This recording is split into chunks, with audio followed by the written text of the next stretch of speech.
11 বছর পর আবারও যুক্তরাষ্ট্র সফরে যেতে পারেন চীনের প্রেসিডেন্ট শি জিনপিং।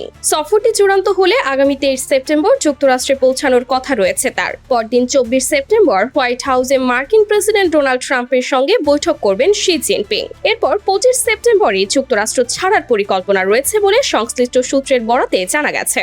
সত্যি হলে 2015 সালের পর এটাই হবে যুক্তরাষ্ট্রের শি জিনপিং এর প্রথম সফর।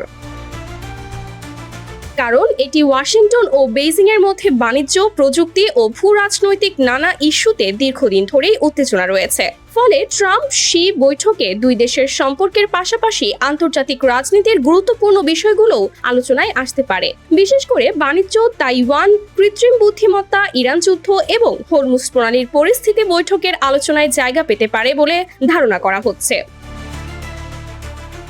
সংশ্লিষ্ট 4 জনের তথ্য অনুযায়ী 22 সেপ্টেম্বর নিউ ইয়র্কে শুরু হতে যাওয়া জাতিসংঘ সাধারণ পরিষদের সাধারণ বিতর্কে শি জিনপিং অংশ নেবেন না। হোয়াইট হাউস 24 সেপ্টেম্বর ট্রাম্পের সঙ্গে বৈঠকের বিষয়টি নিশ্চিত করলেও শির অন্যান্য সফরসূচি নিয়ে বিস্তারিত জানায়নি। ওয়াশিংটনে থাকা এক ইউরোপীয় কূটনীতিকও জানিয়েছেন, চীন এখনো নিউ ইয়র্কে কোনো প্রতিনিধি দল পাঠায়নি।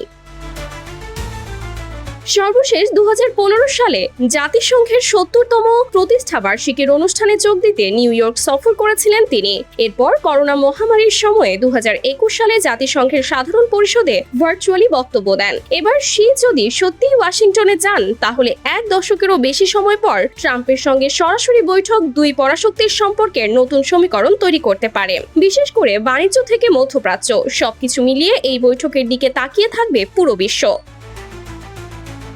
Sumaiya Snigdha, daily our Bangladesh.